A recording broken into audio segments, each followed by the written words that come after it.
Bonjour et bienvenue à l'église Jésus-Christ, roi des nations. Je suis le pasteur Essène Djungé et aujourd'hui, je nous encourage vraiment à élever notre niveau de révélation de la parole de Dieu. Nous savons des choses sur Dieu, mais il désire que nous en sachions encore plus, car plus je suis profond, plus j'aurai des victoires. Plus je suis profond, plus je serai solide. Plus je suis profond, plus je saurai qui je suis en Jésus-Christ. Et oui, dans le monde spirituel, et en particulier dans le royaume de Dieu, il n'y a pas de place à la médiocrité. Tu es un fils d'un Dieu excellent. Tu es une fille d'un Dieu excellent. Alors, marche dans l'excellence. Ne cherche pas des petites notes, mais cherche vraiment la meilleure. Et la meilleure, c'est la parole. Oui, mange la parole, ingurgite-la, pratique-la, et tu feras que des choses pour lesquelles même tu pries depuis longtemps, tu les auras beaucoup plus rapidement.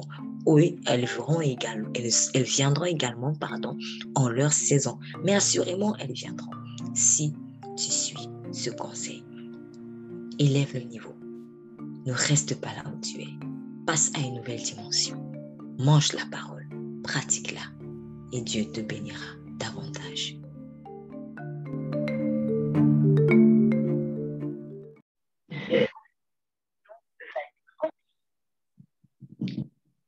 Très bien. Donc, merci Seigneur vraiment pour ce culte du 27 février 2022. Nous allons dans le livre de Genèse, chapitre 30. Genèse,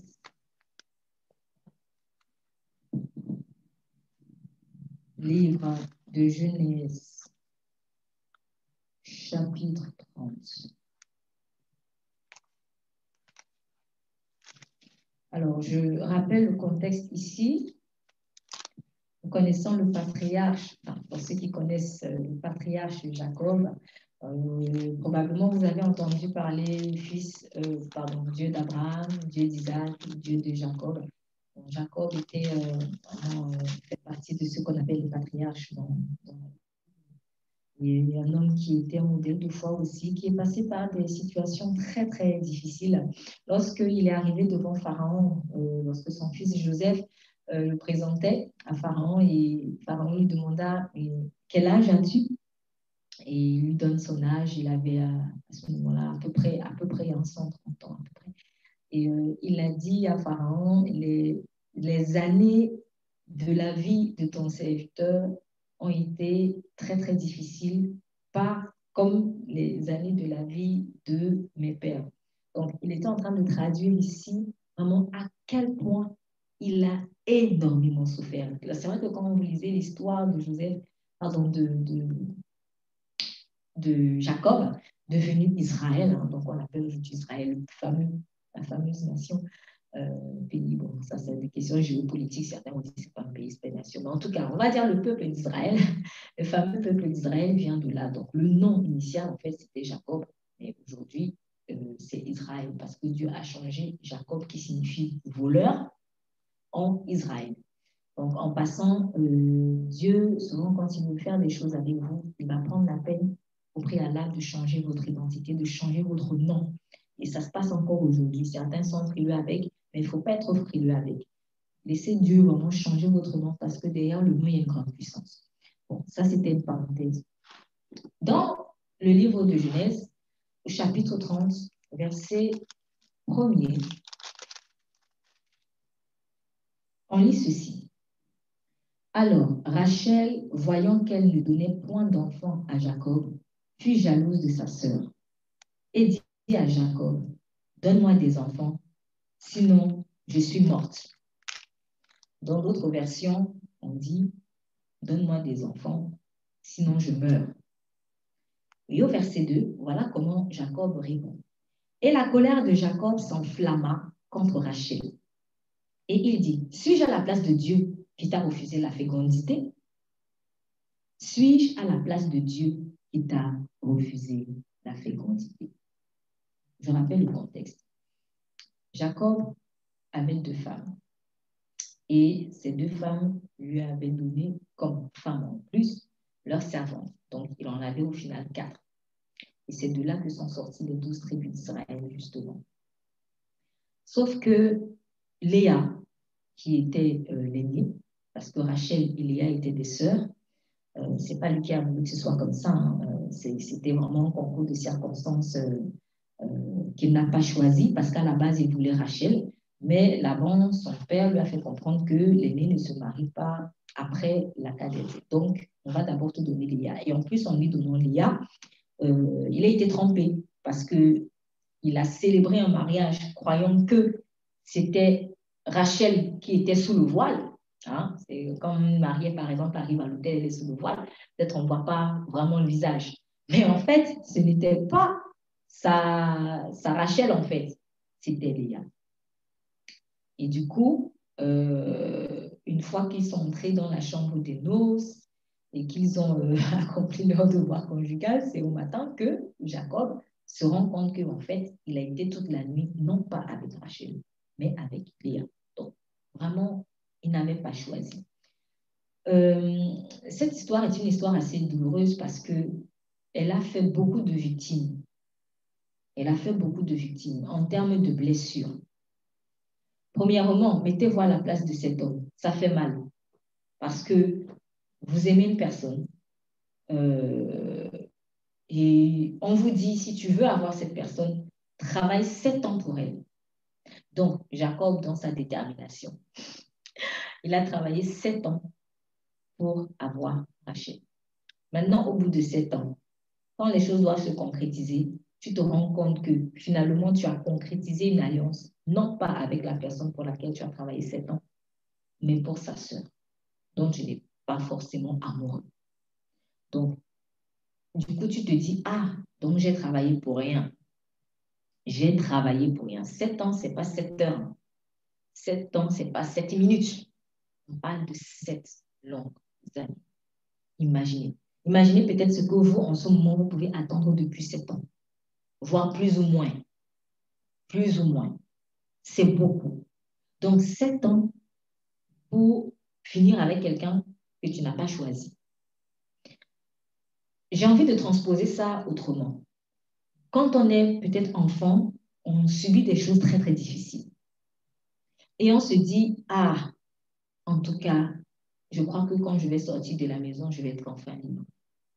Et du coup, je vais supporter toutes les oppressions que j'ai vues dans la famille. Je vais supporter tous les coups que j'ai vus dans la maison. Je vais me battre. Je vais travailler. Je vais essayer d'être quelqu'un de bien pour enfin avoir cette stabilité que je cherche. Et on se dit, quand on est peut-être dans cette situation-là, plus jeune ou enfant, mais souvent ça commence étant enfant quand on vit des choses difficiles étant enfant déjà. On essaie de s'accrocher à un espoir et quand le Saint-Esprit n'est pas peut-être en nous, l'espoir, on va le mettre ailleurs. On va se dire, oui, c'est quand je vais sortir de la maison que je vais être libre. C'est quand je vais avoir mon travail que je vais être libre. C'est quand je vais me marier que je vais être libre. Et je vais plus loin. Et c'est un peu l'essence du message aujourd'hui. C'est quand je vais avoir des enfants que je vais être libre. Pourquoi? Parce qu'il y a cette conviction-là que si peut-être mon frère ne m'aime pas, si peut-être même mon père ou même ma mère ne m'aime pas, si peut-être même mon mari ne m'aime pas, oh, mes enfants, ils ne peuvent pas me faire ça. On est convaincu que l'enfant qu'on va mettre au monde, assurément, il ou elle va nous aimer. Pourquoi? On va comprendre tout à l'heure. Donc, beaucoup de personnes pensent ça. Je dirais même presque tout le monde, en fait, pense ça, jusqu'à ce que le Saint-Esprit vienne faire un nettoyage. Nous sommes convaincus qu'une fois que nous allons faire des enfants, enfin, nous allons avoir l'amour tant recherché. C'est pour cela qu'il y a, dans un certain sens, parce que c'est vraiment ambivalent, dans un certain sens aujourd'hui, il y a une recherche frénétique, en fait, des enfants. Quand quelqu'un ne peut pas enfanter, on va chercher une mère porteuse, ou alors, voilà. plein de choses où aujourd'hui même, je ne sais pas si vous êtes au courant, mais je l'ai appris, c'était en début de semaine. Aujourd'hui, en Asie, on est en train de fabriquer des utérus artificiels. Je ne sais pas si vous êtes au courant, mais j'ai appris la nouvelle, c'est dans les journaux. Donc, on crée des utérus artificiels. Donc, ça a été qualifié d'espoir, enfin, pour les personnes qui ne peuvent pas. Ça traduit vraiment un mal-être. Les gens ou les femmes veulent tellement avoir des enfants. Mais derrière cette recherche de l'enfant, à tout prix, il y a juste la recherche de l'amour. Et on voit le cas d'une femme qui peut être le cas en fait de beaucoup d'autres femmes qui disent, parce qu'elle voit sa sœur enfanter une fois, 2 fois, 3 fois, 4 fois, 5 fois, et ainsi de suite. Bref, elle est très féconde. Et elle, même pas une fausse couche. Même pas une fausse couche. Et à ce moment-là, voyez ce qu'elle dit. Elle va voir son mari et elle dit, donne-moi des enfants, sinon je meurs. Bon, ok, qu'est-ce qu'il lui peut faire? C'est pas de sa faute. C'est pas de sa faute. Et il répond à Rachel, suis-je Dieu? Suis-je Dieu qui t'a refusé la fécondité? Et dans la réponse de Jacob, il faut vraiment être délicat parce que c'est aussi sa façon de réfléchir. Jacob s'est dit, ah, c'est Dieu qui refuse à Rachel des enfants. Le problème, c'est que quand il a créé Adam et Ève, il a dit multipliez-vous et soyez féconds. Donc, comment quelqu'un qui, dans sa logique, sait multiplie-toi et sois fécond, peut après, par derrière, vouloir te refuser des enfants? C'est un peu bizarre. Quand je lis ce texte, je me rends compte que, en fait, tout cela n'est que l'expression de faux systèmes de pensée que Rachel avait, que Jacob avait aussi, que plein de personnes avaient, que Laban, qui est le beau-père de Jacob, avait aussi. Parce que quand tu as dit, non, ici chez nous, l'aîné ne se marie pas avant la cadette. Mais qui es-tu pour décider de quand quelqu'un doit se marier ou pas? Qui es-tu? C'est Dieu qui a nos vies entre ses mains, en fait. Nous ne pouvons pas déterminer le timing des gens à la place de Dieu. Sinon, se fait Dieu. Et c'est ça la caractéristique de la sorcellerie. La sorcellerie, c'est quoi? C'est que moi, je vais décider des circonstances de la vie dans une personne. Je vais décider que c'est à tel âge qu'il va se marier. Je vais décider que c'est à tel âge qu'il va avoir des enfants. Ou je vais décider qu'il n'aura même pas d'enfants. En fait, tu te fais Dieu. C'est ça l'esprit de sorcellerie. Tu te fais Dieu. Donc, Laban, et où la culture dans laquelle ils étaient, comme pour dire que ce n'est pas parce que c'est culturel que c'est sain. Beaucoup de personnes souffrent aujourd'hui à cause de la culture. Non, il faut faire ça, c'est la culture. Ton mari meurt, il faut que tu te laves avec l'eau du cadavre. C'est la culture. C'est la culture. Quand quelqu'un meurt, il faut que tu te fasses des scarifications, tout ça. C'est la culture. Non, il faut te faire exciser. C'est la culture. Non, ici, les femmes ne doivent pas aller à l'école. C'est la culture. Si ton mari même te violente, te maltraite et tout ça, supporte parce que c'est la culture. C'est un honneur d'être marié. Non, la culture n'est pas forcément le royaume de Dieu.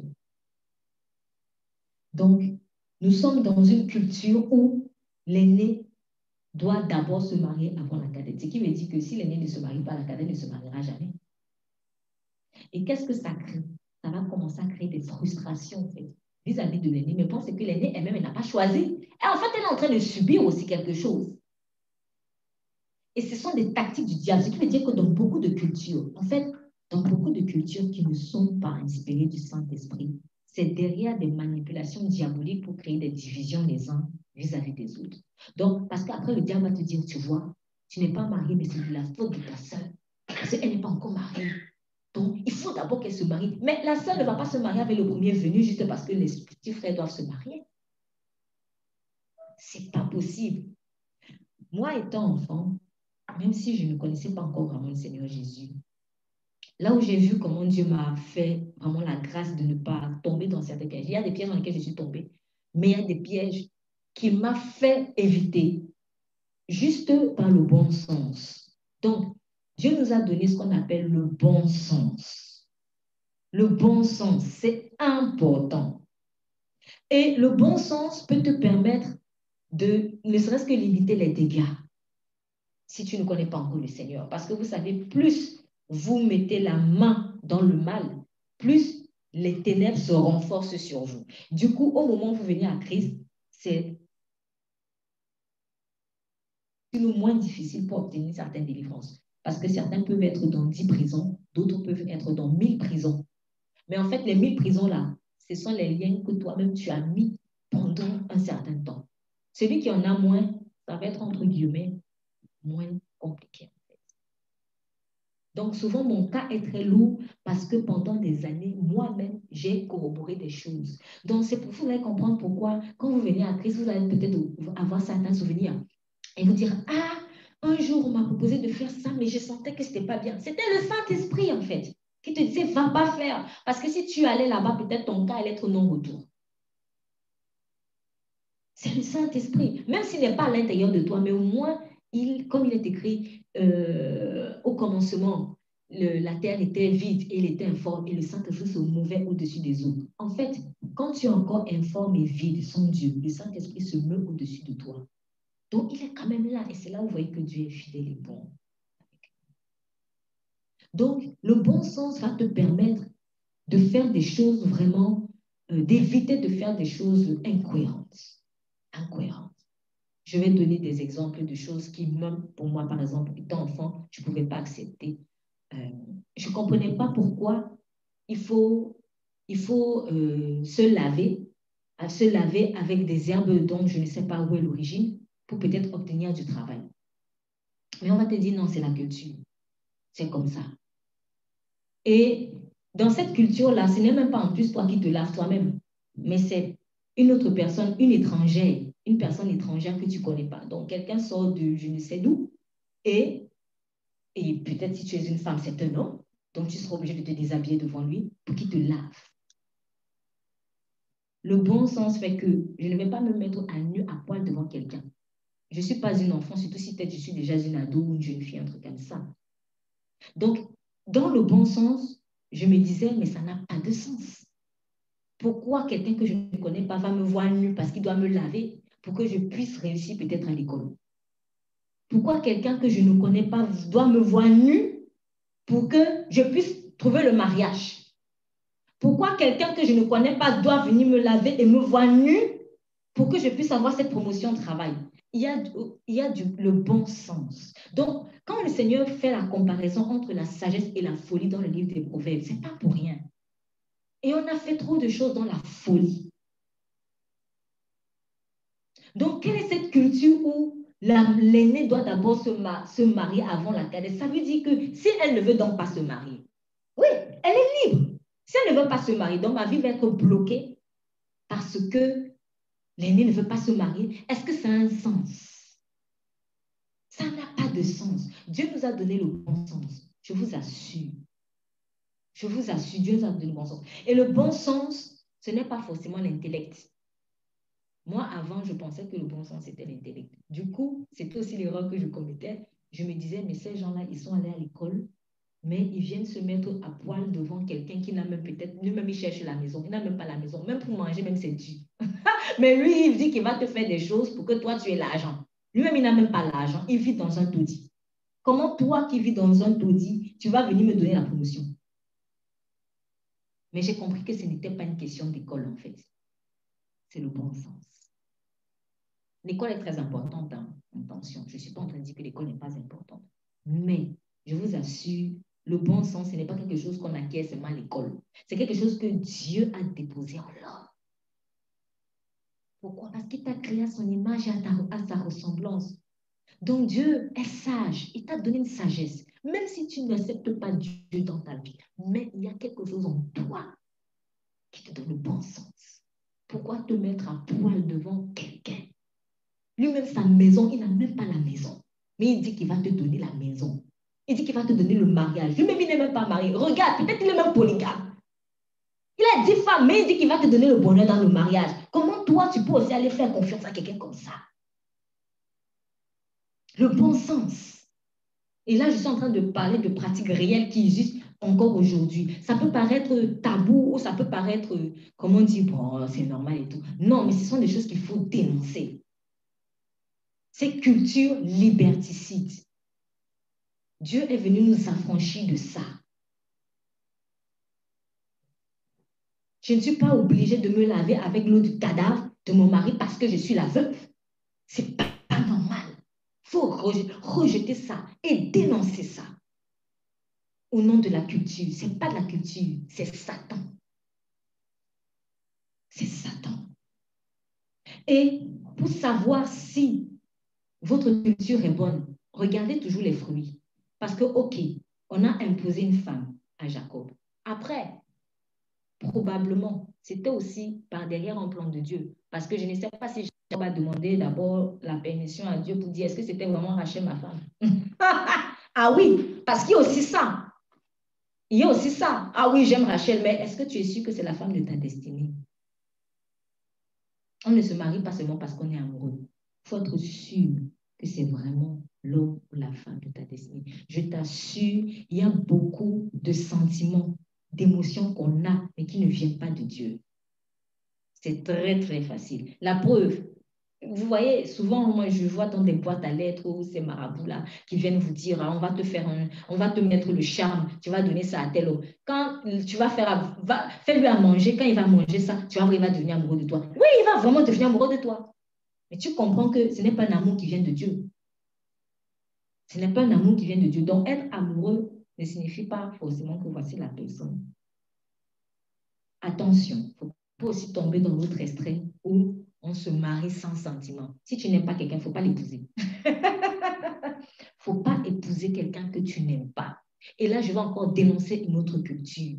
C'est-à-dire, épouse la personne pour que la famille soit bien. Épouse cet homme parce qu'il est riche et il va venir nous sortir de la famille. Cet homme-là n'est pas Jésus. C'est Jésus qui est le Dieu pourvoyeur. Donc, si j'ai fait des choix comme ça, il faut que je me repente. Peut-être que je me suis mariée avec cette personne, pas parce que je l'aimais vraiment, mais parce que j'aimais son argent. Mais je l'ai épousée parce que soit c'était la culture, soit parce qu'il a fallu que je sorte la famille de la galère. Non, si tu veux sortir la famille de ta galère, va demander à ta famille de se mettre au travail. Parce que c'est le travail qui chasse la pauvreté. C'est une loi dans le livre des prophètes.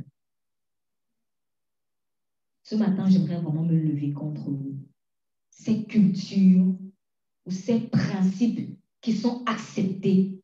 Et parfois, on sait que Dieu est là et on met de côté ne serait-ce que notre bon sens. Et on met en pratique ces choses et après, ça nous entraîne des malédictions terribles. En tout cas, Jacob, il en a payé les frais.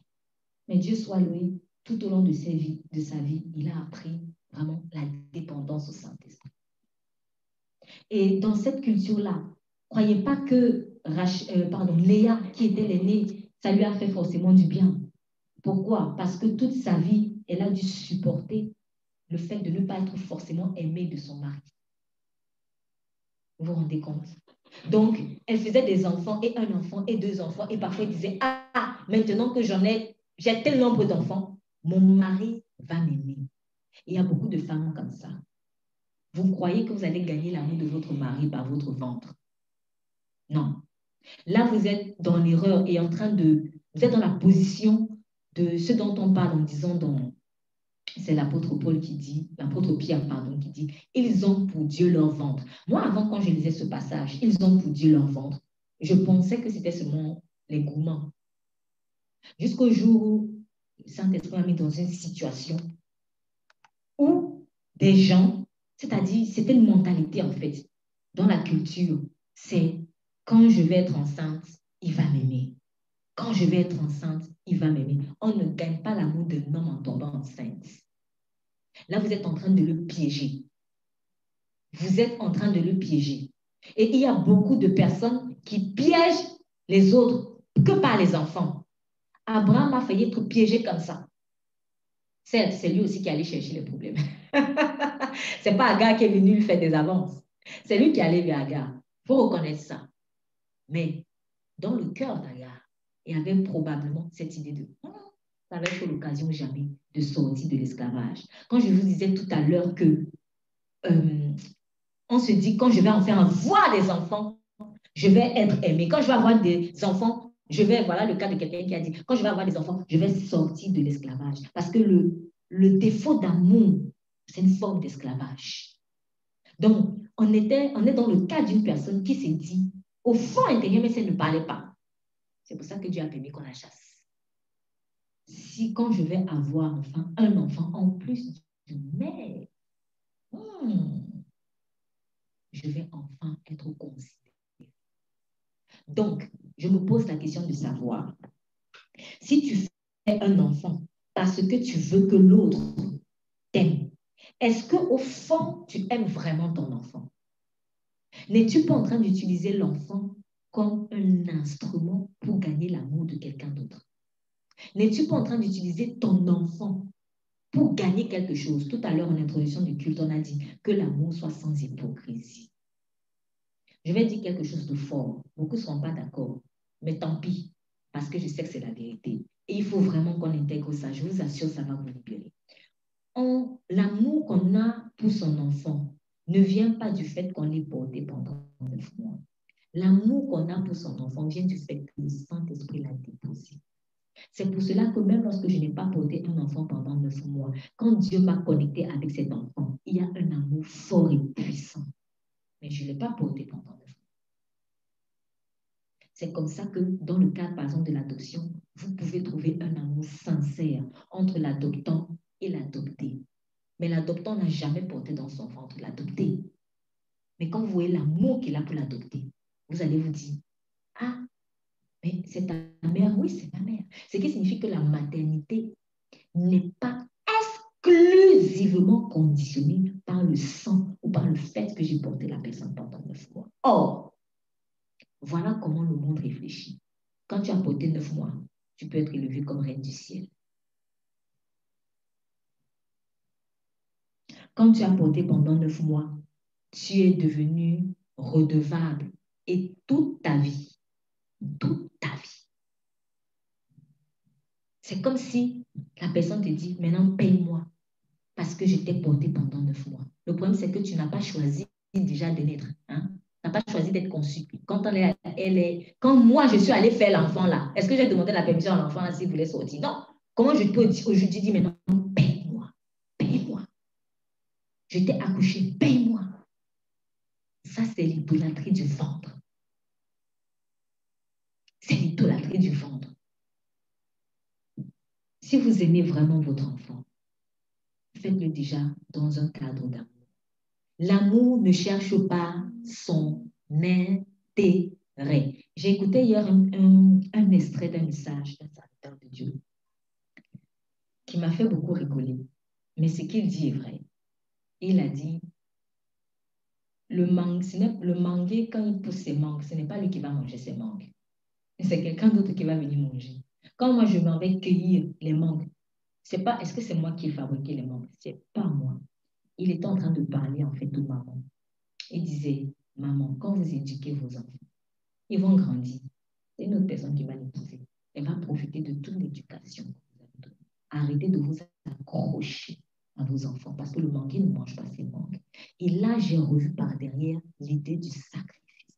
En fait, j'ai compris que donc, quand Dieu me fait la grâce de porter un enfant, en fait, par derrière, il te dit, est-ce que tu me le donnes? Tu es un instrument, tu es le canal par lequel Dieu a fait naître cet enfant sur terre. Mais tu n'es pas le propriétaire de cet enfant.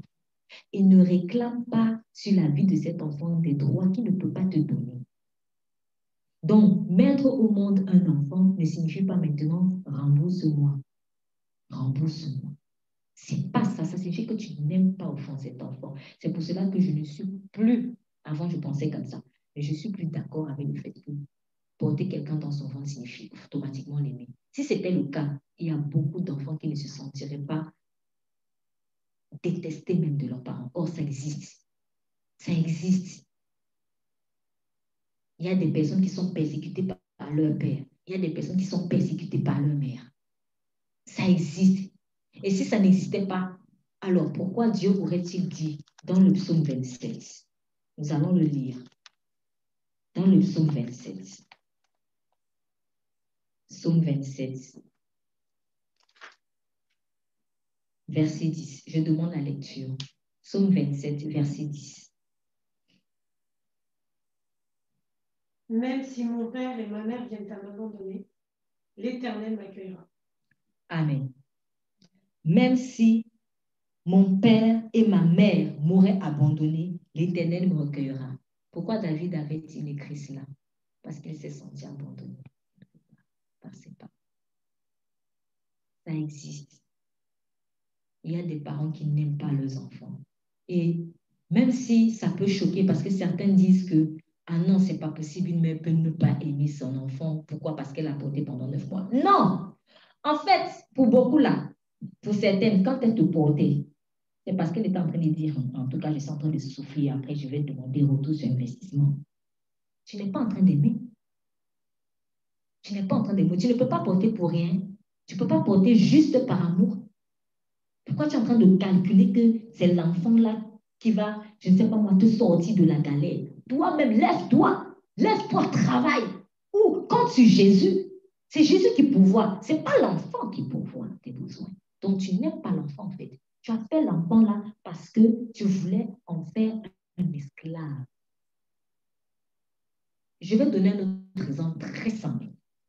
On connaît tous malheureusement la traite négrière ou toutes les autres formes d'esclavage, même en dehors de la traite négrière, parce qu'il n'y a pas eu de la traite négrière comme esclavage qu'on a connu dans l'humanité. Mais ces personnes qui ont fait la traite négrière, en l'occurrence, où est-ce qu'ils allaient chercher les esclaves? Loin dans un autre continent. Alors, à l'époque, il n'y avait pas forcément, je ne sais pas moi, des avions comme aujourd'hui. C'était plus du trafic maritime. Donc, tu quittes l'Amérique, tu quittes l'Europe, tu vas jusqu'en Afrique peut-être pour aller chercher quelqu'un pour travailler pour toi. Or, est-ce que vous pensez que le transport maritime, les voyages maritimes, là, c'était sans risque? Il savait très bien qu'il risquait sa vie. Et beaucoup mouraient, n'arrivaient même pas à destination, n'arrivaient même pas en Afrique en fait. Pourquoi? Une tempête se lève, c'est terminé. Donc, le monsieur ou la dame qui se levait pour aller jusque dans ce continent-là, prendre des esclaves, elle prenait le risque de perdre sa vie. Mais qu'est-ce qui la motivait? Elle se dit, ah, l'argent, l'esclave. Donc, ça veut dire quoi? Je peux souffrir et souffrir pour obtenir quelque chose. Mais pas parce que j'aime cette chose, parce que je veux que cette chose soit mon esclave. Donc, ces gens qui risquaient leur vie en bateau pour aller dans un village, et encore qu'une fois qu'ils réussissaient à arriver dans un village ou dans un pays donné, ça n'allait pas se faire facilement, hein, parce que ces personnes allaient aussi bagarrer pour leur liberté. Et il y a beaucoup d'esclavagistes, beaucoup de colons qui ont perdu la vie.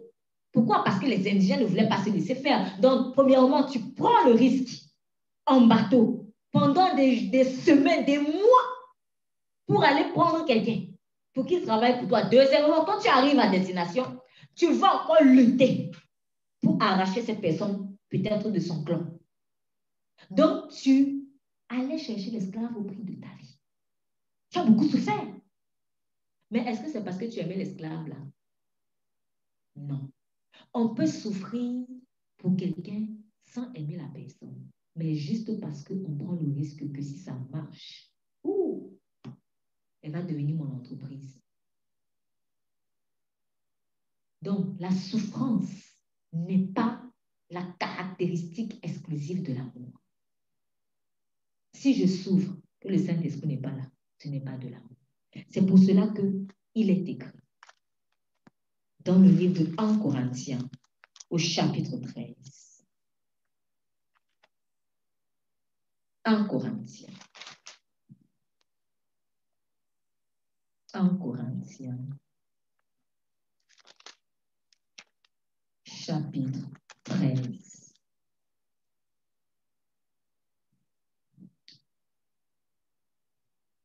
Verset, je vais lire à partir du verset 1. Quand je parlerai les langues des hommes, même des anges, si je n'ai pas l'amour, je ne suis que les reins qui résonnent, une cymbale qui retentit.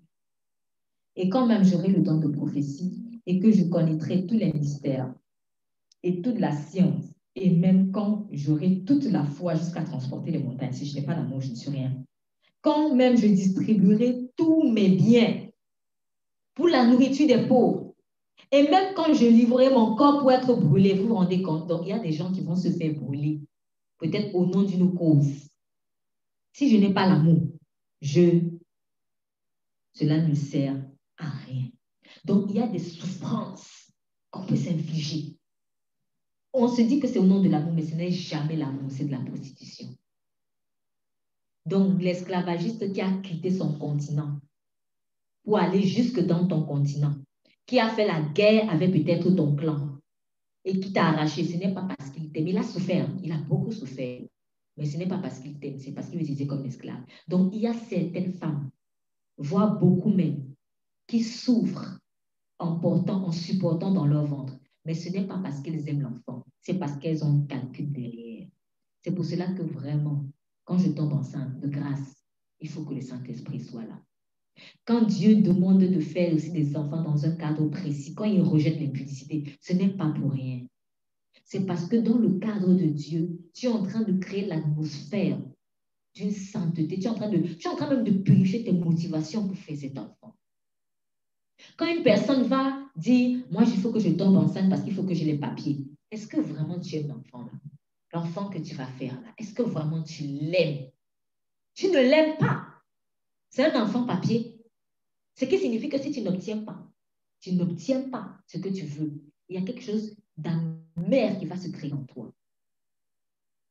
Et ça va rejaillir en fait sur l'enfant.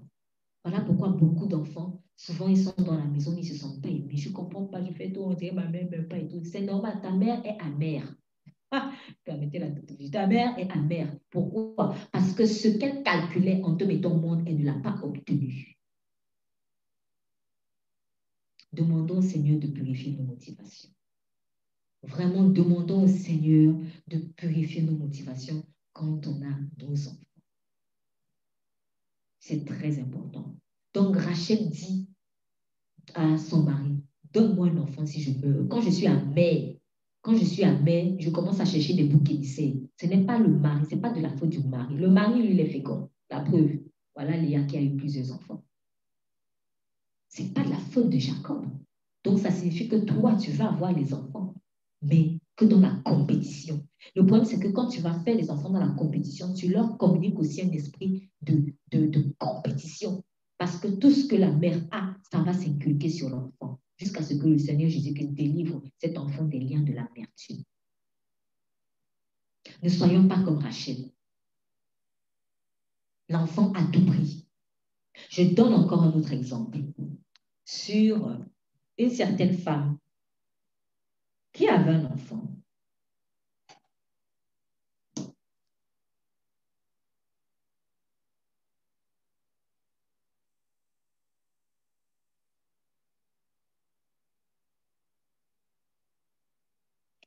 Nous sommes dans Marc. Nous sommes dans Marc.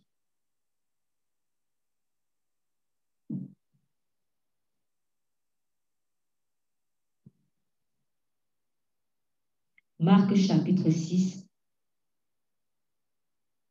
Marc chapitre 6.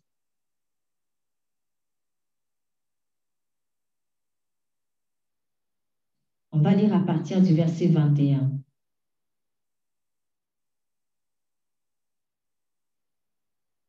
Oui, merci pour la lecture.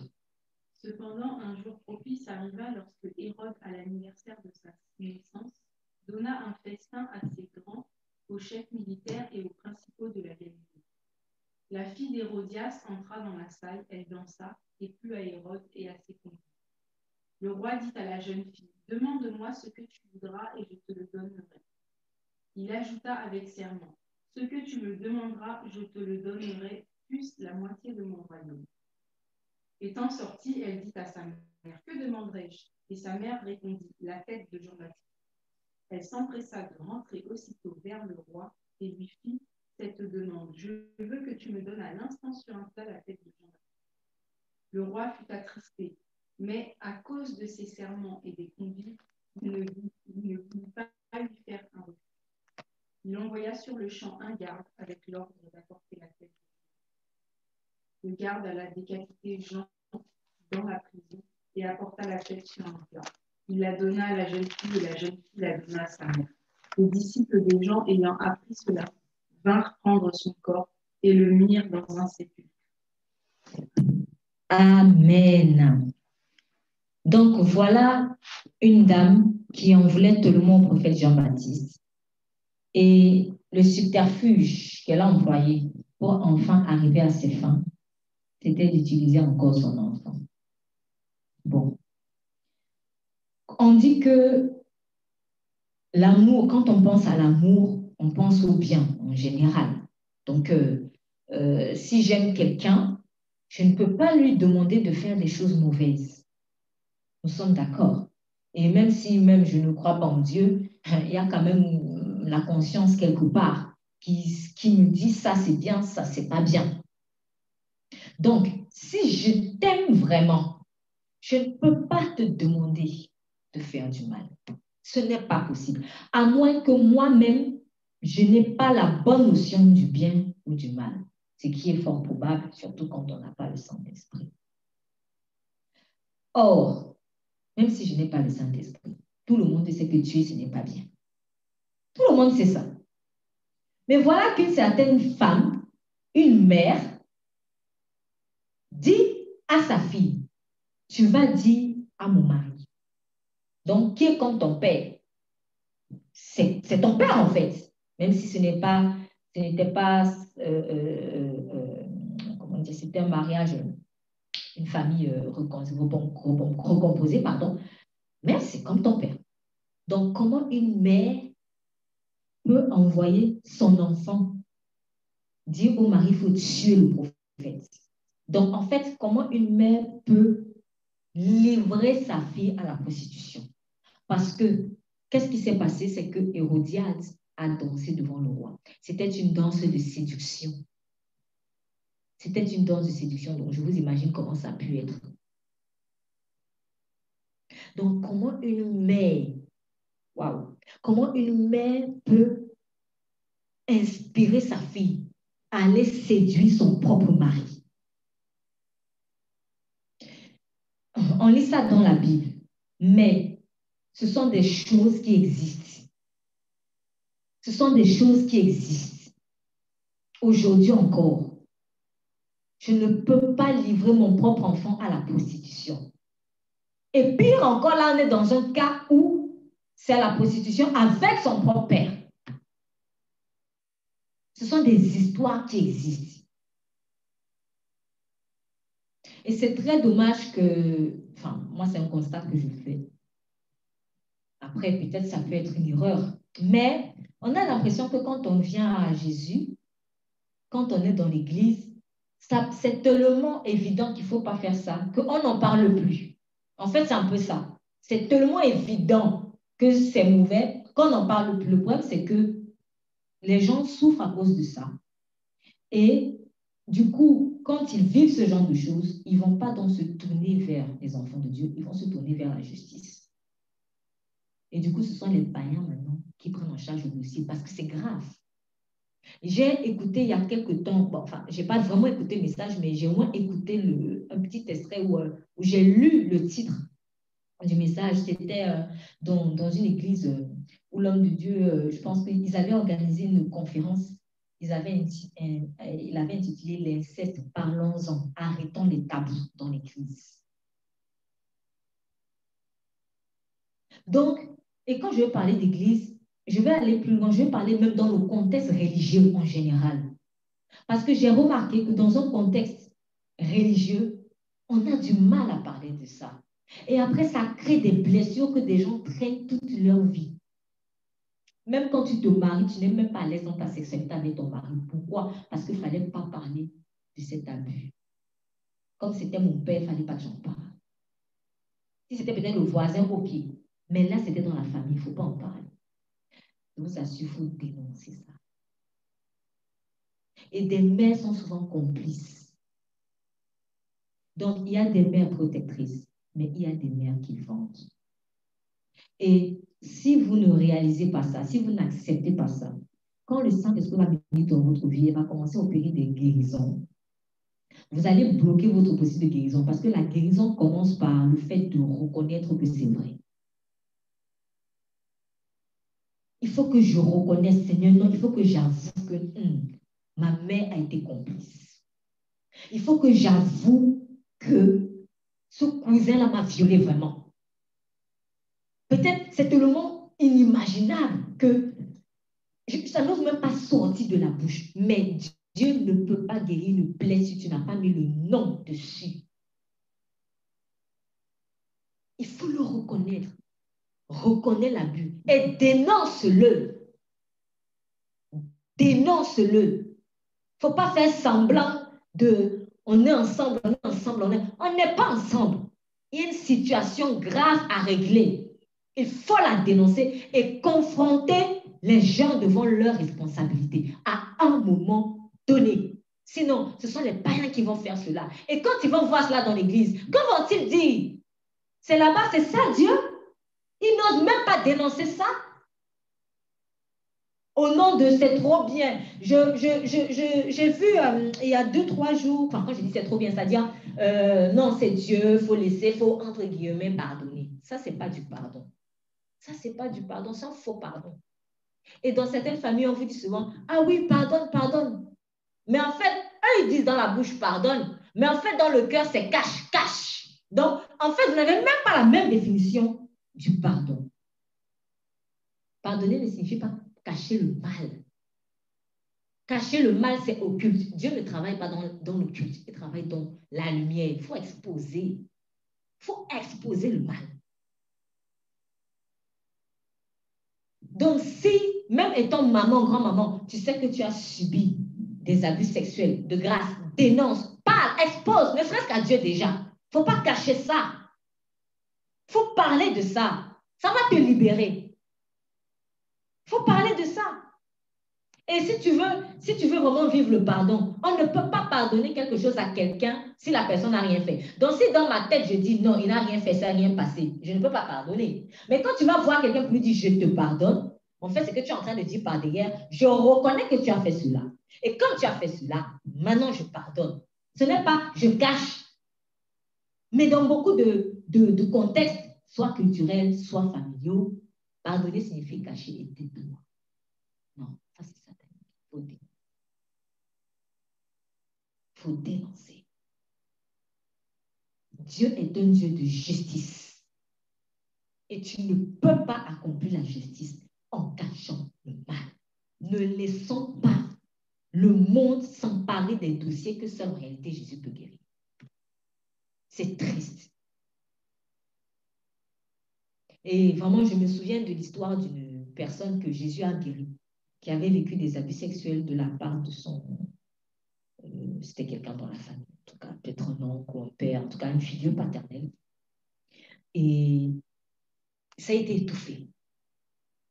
Parce que la sœur était tellement gênée, ou en tout cas la femme qui était sa sœur ou sa cousine, ça était tellement gênée. Elle lui a dit non, faut pas en parler en fait. Voilà, on se tait. Faut laisser passer, c'est pas grave, faut laisser passer. Et ça l'a rangé, ça l'a rangé, ça l'a rangé, ça l'a rangé. Et aussi, elle était dans la culpabilité il faut pas, si je dénonce, ça va faire un tollé.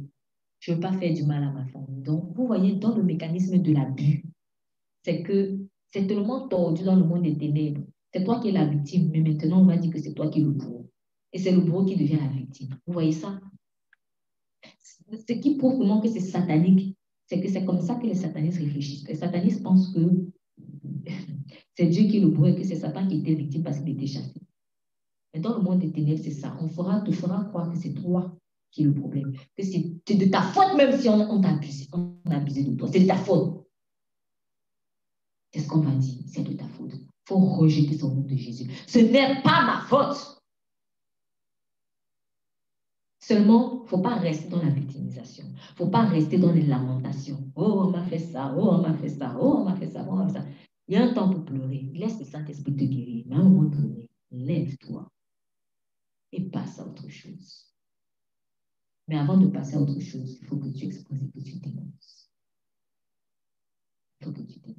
Je le dis vraiment parce que j'ai vu beaucoup de vues dans le cas de d'autres personnes et vécu aussi personnellement des situations qui méritent vraiment que les gens aillent en prison. Et pour éviter vraiment que ça salisse le nom de la famille, que ça salisse le nom de la personne, on se dit, non, pardonne, pardonne, pardonne. Mais le pardon là, c'est quoi? C'est qu'il faut cacher, mais non, il ne faut rien dire. Et en plus, la personne, elle ne s'arrête pas qu'à toi. Elle est en train de continuer de violer d'autres personnes. Pourquoi? Parce qu'elle va se dire qu'on va pardonner encore. Dieu n'est pas comme ça. Le pardon ne signifie pas maintenant je cache le mal. Il faut dénoncer. Tu vas sauver d'autres personnes. Si tu te tais, cette personne va continuer de faire du mal. Dénonce l'abus sexuel. Dénonce l'abus émotionnel. Dénonce. Il ne faut pas te taire. Il ne faut pas te taire. Si tu te tais, tu deviens complice. Et tous ceux qui savent que tu as vécu ça et qui se sont tus, même si c'est ta mère, même si c'est le grand frère, même si, sache qu'il est complice de ce viol. Et ce n'est pas de l'amour. Donc, là, je suis rentrée vraiment dans l'abus sexuel en partant de l'enfantement. Mais vraiment, ne faisons pas de notre ventre une idole. Ne faisons pas du fait d'accoucher une idole parce que l'enfant que tu mets au monde, il ne t'appartient pas. Il appartient à Jésus. Il sera vraiment en sécurité, je t'assure, dans les mains de Jésus. Et il y a des signes qui montrent que cet enfant-là, en fait, est mon Dieu. L'un des premiers signes, c'est la difficulté à laisser l'oiseau sortir du nid. C'est cela. C'est cela, en fait. Et si vous êtes marié, et que malheureusement, vous êtes confronté à une belle-mère très possessive, vous-même, vous sentez la douleur que ça fait. Vous voyez la douleur que ça fait, en fait, quand une belle-mère est trop possessive. Si ta belle-mère voit ton mari en couple comme son enfant, elle ne pourra pas te respecter parce qu'elle te verra comme un enfant. Donc, tu as tout intérêt à ce que ton mari soit un homme et non pas l'enfant encore de maman. Il y a un temps pour tout.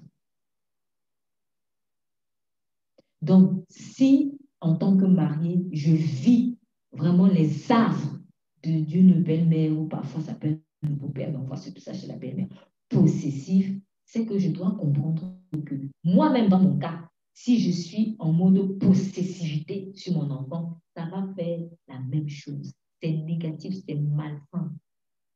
Apprenons le détachement. Apprenons le détachement vis-à-vis de nos enfants. Dieu a créé des saisons.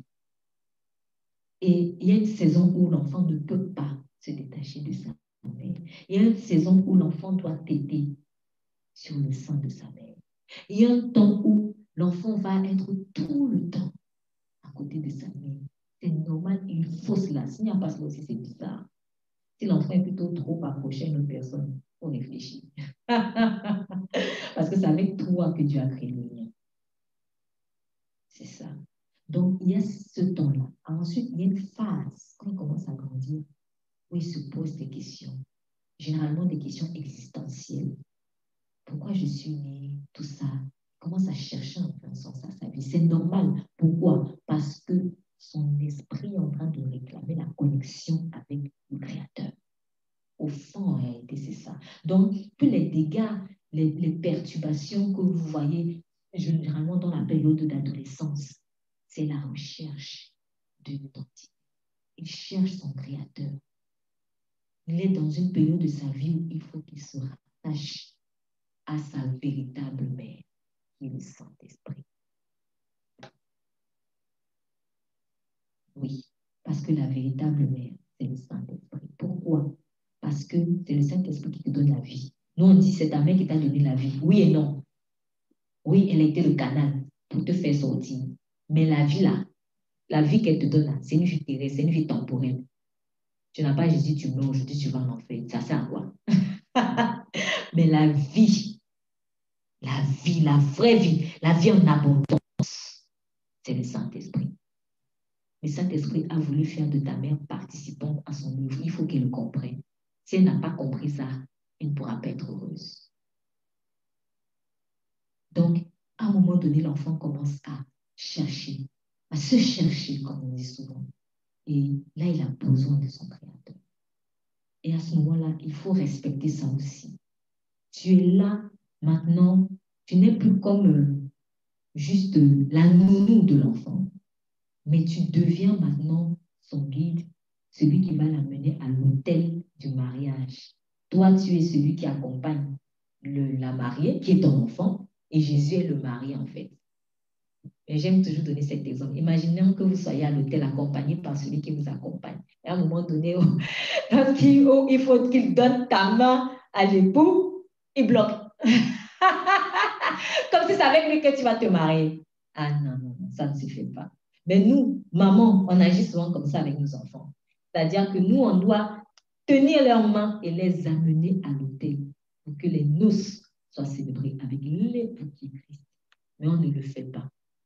Non seulement on ne le fait pas, en plus on réclame, on dit maintenant peut-être paye-moi les 9 mois là, paye-moi les 9 mois là. Oh là là. Paye-moi les 9 mois. 9 mois, ce n'est pas une marchandise. 9 mois, c'est une grâce que Dieu te fait pour ressentir ce qu'il ressent. C'est une grâce que Dieu te fait pour ressentir ce qu'il ressent.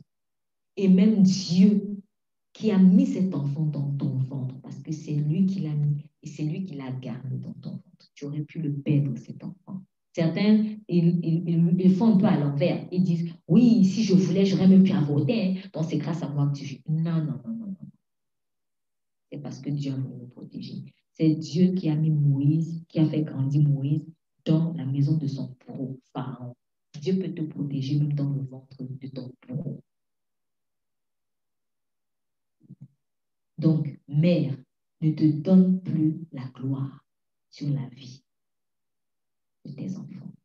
Laisse Dieu prendre la gloire. Si tu fais ça, toi-même, tu vas être libre. Pourquoi? Parce que tu es enfant de Dieu.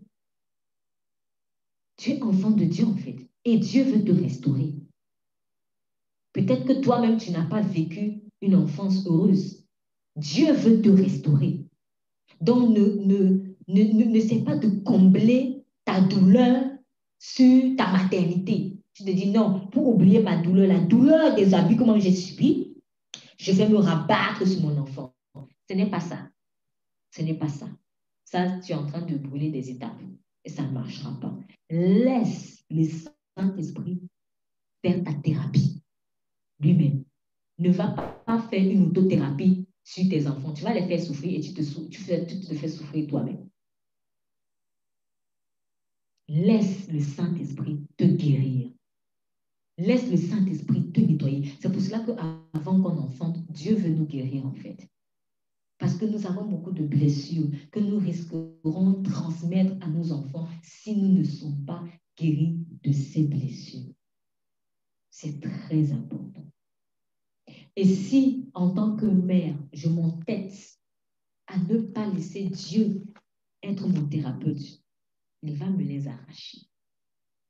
Il va me les enlever. Parce que ce sont ses enfants à lui. Si j'ai un enfant et qu'il y a une autre maman, une autre femme qui veut la voler, le voler ou la voler, je vais me laisser faire? Ah non, jamais de la vie. Je ne laisserai personne venir me voler mon enfant. Alors, maintenant, on transpose ça sur Dieu. Dieu aussi qui est la mère même première. Et toi qui es la mère, en fait, c'est même toi la mère substitut, quelque part. Parce que tu es là pour un temps. Tu n'es pas éternel. Mais lui, il est la mère éternelle. Toi, tu veux arracher son enfant. Tu crois que Dieu va laisser? À jamais de la vie. Jamais de la vie. Comme toi-même, tu ne laisserais pas qu'on arrache ton enfant. Dieu ne laisserait pas que tu arraches son enfant parce que c'est son enfant à lui. Donc, tu as tout intérêt, mère, à lâcher prise sur l'enfant. Et C'est pour cela aussi que le Seigneur Jésus avait, c'est un texte que l'on connaît bien, je l'ai redit déjà plusieurs reprises, il avait remis à sa place sa mère, mais avant cela, il y avait une dame qui lui avait dit, heureuse celle qui t'a allaité. Nous allons trouver ce texte.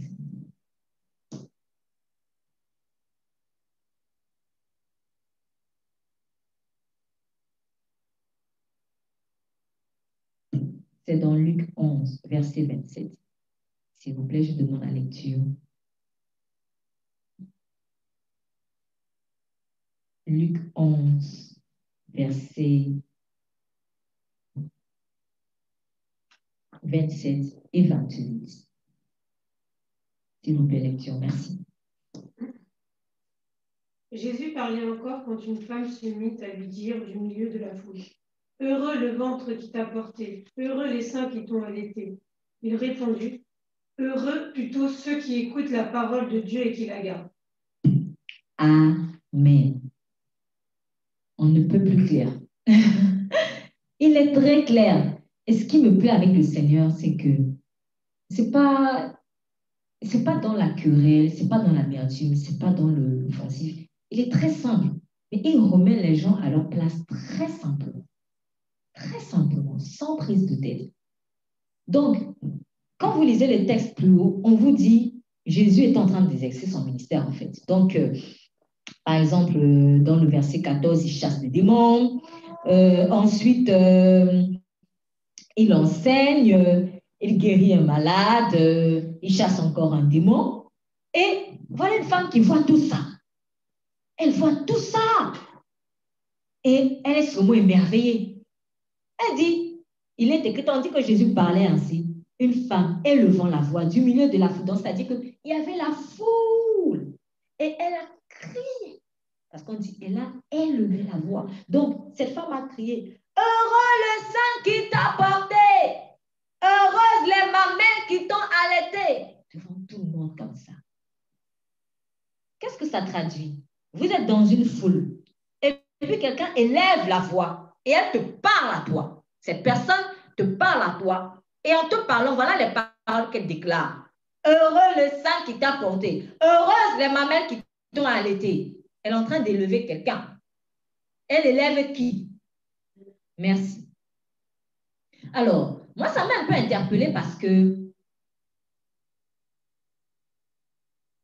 on aurait pu être à huis clos. On aurait pu être à huis clos. Jésus aussi allait dans des maisons. Donc, ou alors, attendre peut-être qu'il soit seul, je ne sais pas. Mais on aurait pu être à huis clos et dire cela en aparté. Tu apprécies quelqu'un. Ah, vraiment, heureuse les mamelles, heureuse les... Mais, ça a été fait en public. Donc, tu enseignes aux gens et quelqu'un qui est dans la foule, elle le fait en public. Peut-être vous ne verrez pas ça comme ça, mais je vous assure, c'était Satan qui était derrière pour rendre la gloire à l'homme, pour dire à Jésus, tu descends de quelqu'un, tu es sous les pieds de ta mère. Mais ce n'était pas dit comme ça. Ce n'était pas dit comme ça. Priez, je vous en supplie. Jeûnez, priez, débrouillez-vous. Mais bombardez pour que le Saint-Esprit nous donne beaucoup de discernement. Parce que derrière un mot, il se cache beaucoup d'autres mots. Et ce qui donne de la puissance, ce n'est pas le mot qui était prononcé, mais c'est le mot qui était pensé. C'est pour cela que Jésus a remis la personne à sa place et lui dit, heureux plutôt ceux qui écoutent la parole de Dieu et qui la gardent. Vous prouvez que c'était Satan. Est-ce que ça ne vous rappelle pas une conversation qu'il avait avec le diable par hasard? Dans le désert. Lorsque Satan lui disait, si tu es le Fils de Dieu, transforme cette pierre en pain. Qu'a répondu le Seigneur Jésus? L'homme ne vivra pas de pain seulement, mais de toute parole qui sort de la bouche de Dieu. Jésus avait reconnu Satan qui a parlé. il lui a remis à la place la parole. Si tu veux faire fuir le diable, c'est la parole. Donc, Jésus est en train de dire, ce n'est pas celle qui allait, ce n'est pas celle qui m'a porté qui est heureuse, c'est celui qui écoute la parole de Dieu et qui la garde. Donc, en fait, réjouis-toi, non pas d'avoir porté l'enfant, réjouis-toi d'avoir porté la parole. C'est ça qui sauve. Ce n'est pas l'enfant qui sauve. Donc, les personnes qui s'accrochent aux enfants, qui pensent qu'elles vont être sauvées parce qu'elle a porté un enfant. Non, Dieu est en train de te dire, ce n'est pas le fait de porter, de garder l'enfant, en fait, qui te sauve. C'est le fait de garder la parole de Dieu qui te sauve. Choisis ou l'enfant ou la parole. Et en parlant de salut, je vais raconter une petite histoire que j'ai vue. J'en parlais avec une d'entre vous hier. Une petite vidéo d'une anecdote, d'une histoire très très triste qui avait été filmée. Donc, c'était une personne. Bon, des gens avaient pris une vidéo, hein, donc c'est pas faux, du moins j'ai vu la vidéo. C'était une dame qui venait de se pendre, de se suicider. Donc, c'était en forêt. Donc, elle est allée en forêt ou un lieu comme ça. Elle a pris une corde sur un arbre et elle s'est pendue. Bon. Ce qui était encore plus choquant, c'est que la dame n'était pas seule. Donc, on voyait, il me semble, au sol encore un petit banc, un truc comme ça. Donc, elle a lâché et puis la corde a pendu. Elle n'était pas seule. Elle était avec une enfant. Donc, je ne sais pas comment cette dame a fait, mais elle avait réussi à passer la corde sur son cou et sur le cou de son enfant qui avait à peu près 5 ans. C'était une petite fille. Donc, quand on est venu retrouver les cadavres, les deux étaient sur la côte, mortes. Donc, la mère, elle n'a pas voulu se pendre seule. Elle a pris son enfant, une petite fille, et s'est pendue avec l'enfant. Il y a des gens comme ça. C'est-à-dire, pour eux, je suis dégoûtée de la vie, mais je ne veux pas que mon enfant reste aussi en vie. Si je meurs avec mon enfant. Comment on peut faire ça? Pourquoi ne pas laisser l'enfant à quelqu'un? Pourquoi ne pas, même si tu veux même, abandonne même l'enfant. Abandonne même l'enfant. Quelqu'un va venir prendre. Si tu ne veux pas t'en occuper. Pourquoi aussi mettre ton enfant, en plus sur la même cause? C'est-à-dire, on meurt ensemble. Il y a des gens comme ça existe. La vidéo, elle est récente. Si vous n'y croyez pas, si vous avez la grâce, comme cette servante de Dieu avait un jour dit, si vous êtes né dans une famille où on vous aime bien, bénissez Dieu chaque jour, je vous assure. Bénissez Dieu chaque jour. Parce qu'il y a des familles où ce n'est pas le cas. Donc, ça signifie que cette femme, on parlait tout à l'heure de personnes qui portent dans le ventre. On croit que c'est le fait de porter dans le ventre qui est l'amour. Non, parce que si tu tues ton enfant avec toi, mais c'est que tu n'aimes pas ton enfant. Tu détestes ton enfant en réalité. Ce n'est pas de l'amour. C'est pas de l'amour, ça. Tu le détestes. Ça, c'est l'esprit de la haine qui peut faire ça. Mais pourtant, cet enfant-là, tu l'as porté 9 mois. Comment se fait-il que tu le portes 9 mois? Même pas à la préadolescence. Tu la tues. Parce que toi, tu es mal. Il ne faut pas que ma fille soit heureuse comme moi, je suis pas heureuse. Il ne faut pas que mon fils soit heureux comme je ne suis pas heureux. Ce n'est pas possible. Et c'est ce qui se passe dans les mariages. Pourquoi est-ce que vous avez souvent des pères aussi qui vous persécutent? Parce que si elle voit que son fils traite bien sa femme, elle se dit, ah, mon mari ne m'a pas bien traité. Pourquoi c'est mon fils que j'ai dit? Jamais. Il faut que sa femme la souffre comme j'ai souffert. C'est de la méchanceté. C'est de la méchanceté. Il faut se repentir de ça. Si vous savez que vous avez agi comme ça, de grâce, repentez-vous très vite. Ça bloque notre relation avec Dieu.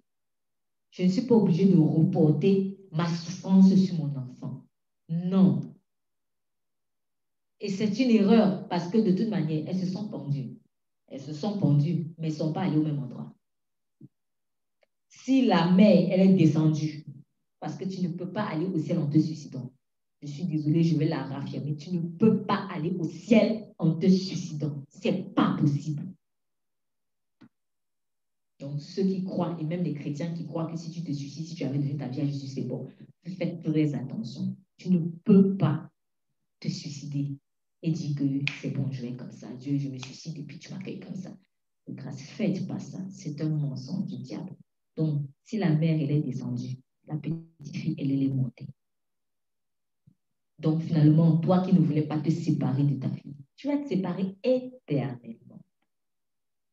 Donc, mère de grâce, père aussi, ne soyons pas les propriétaires de nos enfants. Laissons Dieu être leur propriétaire parce que c'est ce qu'il est. Si nous aimons vraiment nos enfants, laissons-les entre les mains de Dieu. Soyons comme Anne. Anne, la maman de Samuel. On va relire cette histoire rapidement d'ailleurs. On va relire cette histoire. Anne, nous sommes dans le livre de 1 Samuel.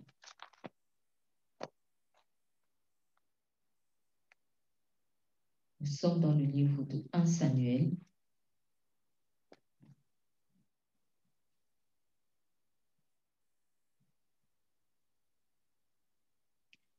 Samuel, on va lire à partir du verset 1 jusqu'au verset 12. Et ensuite, une autre lecture, s'il vous plaît, du verset 13 jusqu'au verset 28. Verset 1 au verset 12. Merci pour la lecture. Il y avait un homme de Ramathaïm Sophim, de la montagne d'Éphraïm, nommé Elkana, fils de Jéroham, fils d'Éliu, fils de Tohu, fils de Tsu, Éphrasien. Il avait 2 femmes, dont l'une s'appelait Anne et l'autre Pénina. Pénina avait des enfants, mais Anne n'en avait point. Chaque année, cet homme montait de sa ville à Silo pour se prosterner devant l'Éternel des armées et pour lui offrir des sacrifices. Là se trouvaient les 2 fils d'Élie, Ophni et Phiné, sacrificateurs de l'Éternel. Le jour où Elkana offrait son sacrifice, il donnait des portions à Pénina, sa femme, et à tous les fils et à toutes les filles qu'il avait d'elle. Mais il donnait à Anne une portion double, car il aimait Anne que l'Éternel avait rendue stérile. Sa rivale lui prodiguait les mortifications pour la porter à s'irriter de ce que l'Éternel l'avait rendue stérile. Et toutes les années, il en était ainsi. Chaque fois qu'Anne montait à la maison de l'Éternel, Pénina la mortifiait de la même manière. Alors elle pleurait et ne mangeait point. Elkana, son mari, lui disait « Anne, pourquoi pleures-tu et ne manges-tu pas? Pourquoi ton cœur est-il attristé? Est-ce que je ne vaux pas pour toi mieux que 10 fils ?» Anne se leva après que l'on eut mangé et bu à Silo. Le sacrificateur Élie était assis sur un siège près de l'un des poteaux du temple de l'Éternel. Et l'amertume dans l'âme, elle pria l'Éternel et versa des pleurs.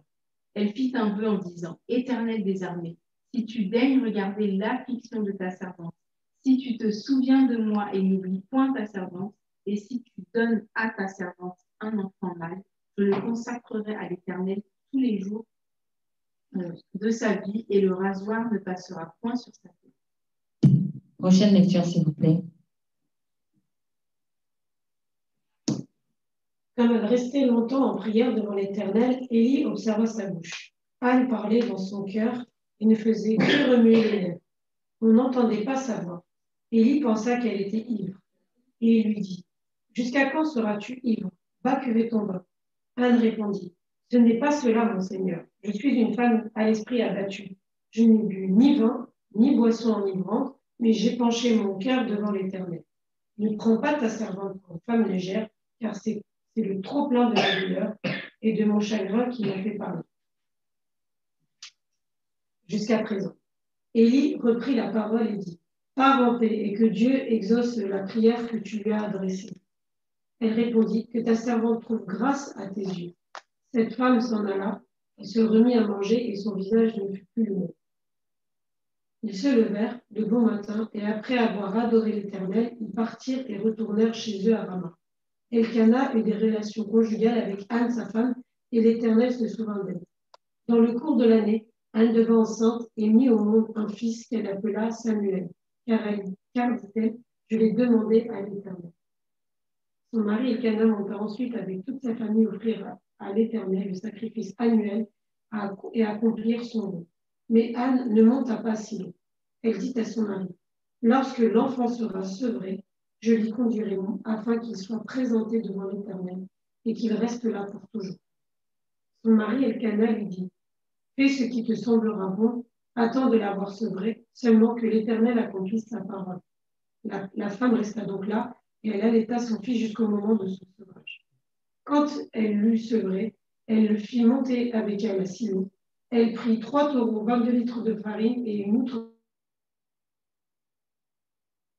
à la maison de l'Éternel à Silo, alors qu'il était encore tout jeune. Ils égorgèrent le taureau et conduisirent l'enfant à Élie. Anne dit, mon Seigneur, pardon. Aussi vrai que ton âme vit, mon Seigneur, c'est moi qui me tenais ici près de toi pour prier l'Éternel. C'était pour cet enfant que je priais, et l'Éternel a exaucé la prière que je lui ai adressée. Aussi, je veux le prêter à l'Éternel. Il sera toute sa vie prêté à l'Éternel, et il se prosternera là devant l'Éternel. Amen. Voilà. On a 2 femmes. L'une qui mortifiait l'autre et qui avait 2 enfants, hein, c'est ça. Il y avait un homme aramaïte, il avait 2 femmes, le nom d'une Anne et l'autre Pénina. Pénina avait des enfants. Bon, on n'a pas dit 2, des enfants. Donc pour moi, elle avait des enfants, mais Anne n'en avait pas. Et Pénina avait l'habitude de mortifier Anne. Pourquoi? Parce qu'elle n'avait pas d'enfants. Donc, vous voyez encore cet esprit de, comme tu n'as pas d'enfant, tu n'es rien. Et c'est ça, l'idolâtrie du ventre. C'est-à-dire, les gens, ils pensent que le fait d'avoir ceci ou de ne pas avoir ceci, c'est ça qui fait qu'ils sont des personnes. Non. Donc, quand quelqu'un vous mortifie en général pour quelque chose, c'est parce que cette chose représente une idole pour elle. Voilà, c'est tout. Donc, si quelqu'un est toujours en train de te moquer de toi, oui, tu n'as pas l'argent, tu n'as pas l'argent, tu n'as pas l'argent. En fait, c'est simplement parce que l'argent est le Dieu de cette personne. Donc, cette personne est au service de son Dieu. Maman, c'est comme ça. Donc, si quelqu'un est en train de te dire, oui, tu n'es pas à l'école, tu n'es pas allé à l'école, tu n'es pas allé à l'école, tu n'es pas allé à l'école, tu n'es pas allé à l'école, c'est parce qu'à un moment donné, en fait, le fait d'être allé à l'école a constitué un Dieu pour elle. Et que cette personne a placé tout le sens de sa vie dans le fait d'être allé à l'école. Tu tombes sur quelqu'un qui te dit, oui, tu ne sais même pas cuisiner, tu ne sais pas cuisiner, tu ne sais pas cuisiner. Comprends qu'en fait, elle a pris, a considéré que le fait, la cuisine est devenue son Dieu, tout simplement. Quand on mortifie quelqu'un sur un point, c'est parce que cette chose est devenue notre idole. Donc, voilà une femme qui mortifiait l'autre parce que l'autre n'avait pas d'enfant. C'est simplement parce que le fait d'avoir des enfants était une idole. C'était peut-être aussi culturel.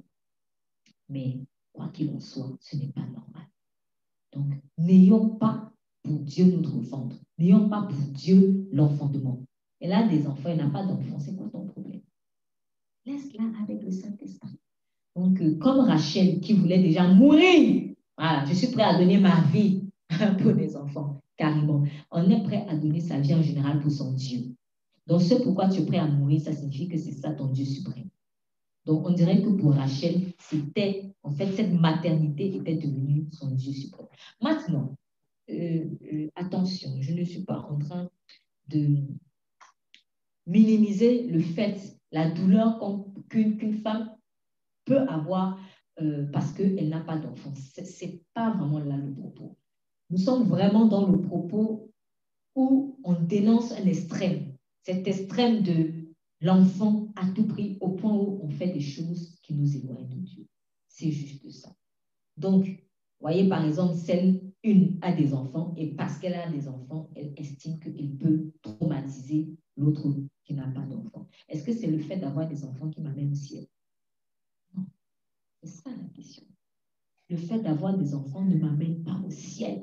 Et il y a, d'ailleurs, en parlant de ça, je me souviens de quelque chose aussi que j'observe souvent dans le corps de Christ même, surtout dans certaines, lorsqu'ils avaient une culture très prégnante.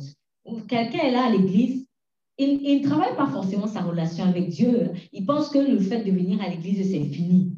Mais le jour où, je parle d'une femme, le jour où elle va accoucher, Le jour où elle va enfanter, tout le monde va l'appeler maman, maman, maman. Et quoi, comme elle a accouché, peut-être à ce moment-là, on va dire, bon, on va un peu lui donner le micro pour qu'elle commence à prêcher. Il y a des gens, même dans l'église, ça c'est dangereux. Et commencent à soi-disant, commencent à penser à leur ministère.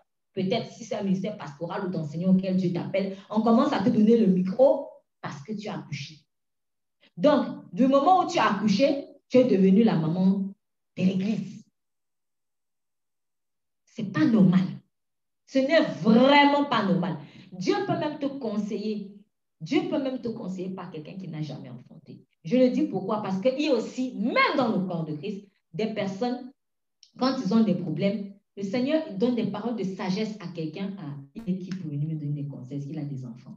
Ça, ce sont des choses que j'ai entendues. C'est grave. C'est grave. Ce n'est pas le fait d'avoir des enfants qui donne la sagesse. C'est le Saint-Esprit. C'est ce qu'il est écrit dans le livre de Job. Quand Élie a dit, ce ne sont pas les cheveux blancs qui donnent la sagesse. Oui, ce ne sont pas les cheveux blancs. C'est le Saint-Esprit.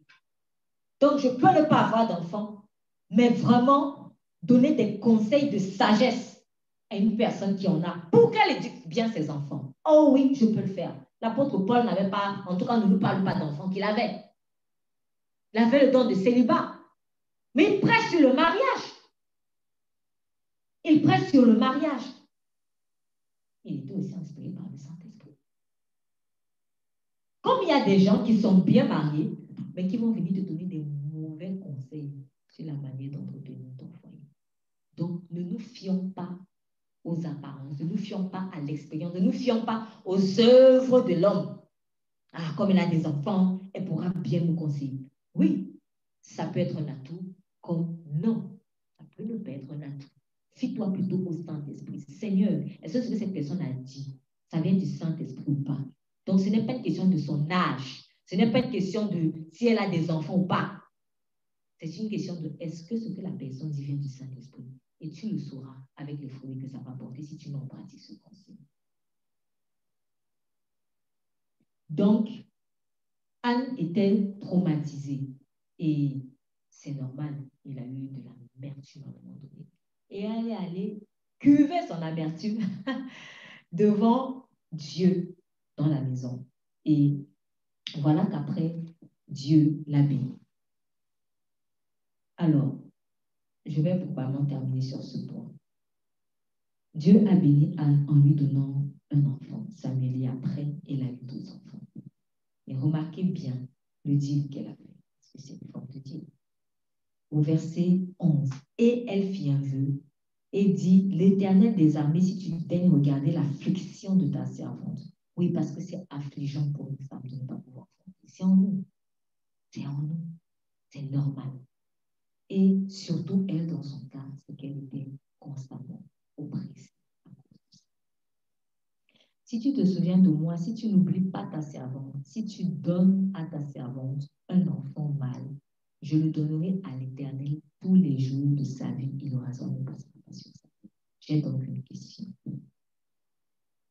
Est-ce que je veux donner mon enfant à l'Éternel tous les jours de ma vie? Est-ce que tu veux donner ton enfant à l'Éternel tous les jours de ta vie? C'est une prière que tu dois faire maintenant. Que tu as enfanté ou que tu n'es pas encore enfanté. Si tu n'as pas encore enfanté, c'est une bonne chose aussi. Comme ça, tu es déjà prédisposé. Parce que c'est souvent un peu plus difficile quand on a déjà accouché et on se dit, bon, ok, quelques années plus tard, donc je dois le lâcher.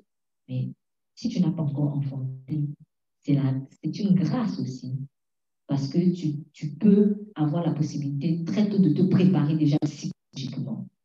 Est-ce que tu es prêt à faire comme Anne? Anne a fait une prière et elle n'a pas fait qu'une prière. Elle l'a mis en pratique. Elle a honoré son vœu. C'est ça qui est plus fort. Parce que beaucoup disent, oui, Seigneur, je te donne mon enfant, je te donne. Mais ce sont des menteurs. Ne soyons pas des menteurs.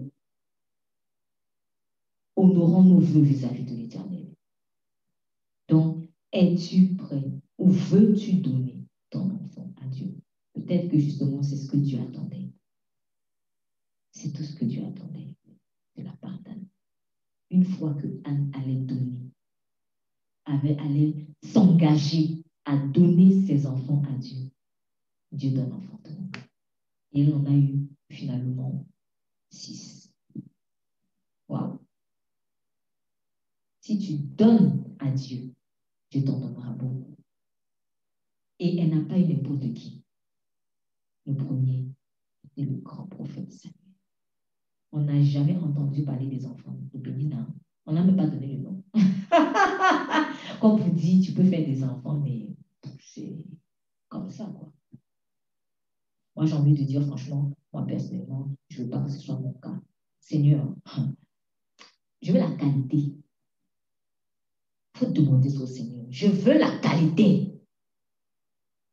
Je ne veux pas que, comme certains disent, il y a beaucoup de destinées qui sont enterrées dans les cimetières. Seigneur, non seulement on va savoir que j'ai traversé cette terre à cause du témoignage que j'aurai à ta gloire. Et mes enfants aussi, on va savoir qu'ils ont traversé cette terre à cause du témoignage qu'ils auront donné au nom de Jésus-Christ. Il ne faut pas avoir les enfants pour avoir les enfants. Il ne faut pas avoir n'importe qui. Il faut avoir des Samuel.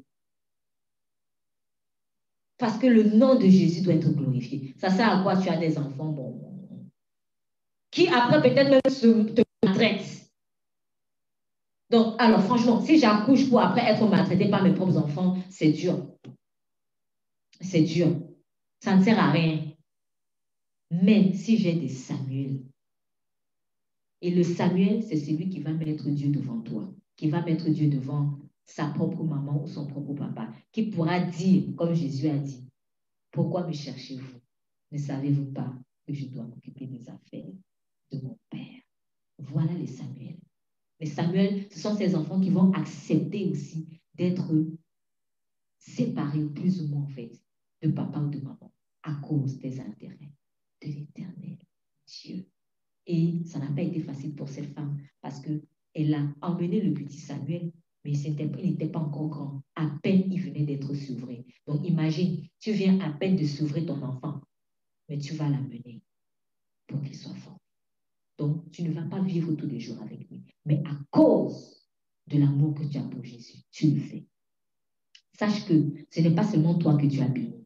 C'est toute une population que tu as béni. Car en faisant cela, Anne a permis à tout un peuple, Israël, d'avoir la grâce, d'avoir un prophète. Que cela soit notre partage. Père, au nom puissant de Jésus, je te remercie pour ta parole. Et je prie afin que toute femme, en l'occurrence, et tout père également, qui peut être dans cette mentalité de l'idolâtrie de l'enfantement. Seigneur, que tu viennes vraiment faire ta lumière. Tu as dit, heureux plutôt celui qui écoute la parole de Dieu et qui la garde. Seigneur, je prie que nous puissions prendre conscience de ce que nous devons porter et qui va nous sauver. Ce n'est pas l'enfant physique, mais c'est la parole de Dieu. Car je suis sauvé non pas parce que j'ai mis au monde un enfant, je suis sauvé parce que j'ai gardé mis en pratique dans mon sein la parole de Dieu. Je te supplie, Saint-Esprit, pour que les détachements qui doivent se faire en ce moment dans les relations père, fils, fille, mère, fils, fille, ils puissent se faire dans ta sainteté, au nom puissant de Jésus. Je prie également pour la restauration d'autres relations. Je prie, Saint-Esprit, pour que les femmes qui doivent agir comme Anne puissent prendre le courage d'agir. Car il y a beaucoup de mères, Seigneur, qui s'accaparent de leurs enfants et les empêchent de vivre leur destinée. Je prie, Saint-Esprit, que tu viennes agir. Je prie également pour que toute forme de tabou, d'injustice, Seigneur, dans les familles, ces choses cachées qui sont là pour protéger, Seigneur, le nom de la famille, mais qui pourtant sont liberticides, qui empêchent, Seigneur, les gens vraiment d'être épanouis, de dénoncer le mal et d'arrêter également, Seigneur, la frénésie du mal.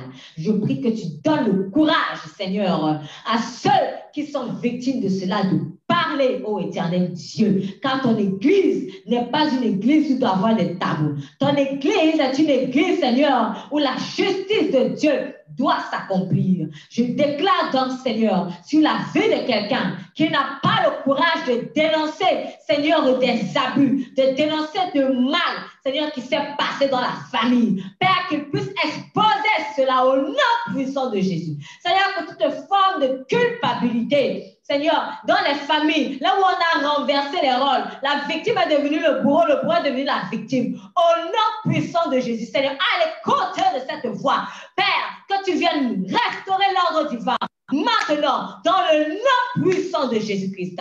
Je prie, Seigneur, que les réconciliations qui doivent être faites, qu'elles soient sous la seule impulsion du Saint-Esprit et que les séparations qui doivent être faites ne soient sous l'impulsion du Saint-Esprit. Car tu as dit aussi dans ta parole, tu n'es pas venu seulement apporter l'épée. Tu n'es pas venu seulement apporter la paix, mais tu es venu aussi apporter l'épée, Seigneur, et ils seront séparés. Dans les membres des familles seront séparés. Tu as encore dit dans ta parole, à ton retour, 2 seront couchés sur un même lit. L'un partira, l'autre restera.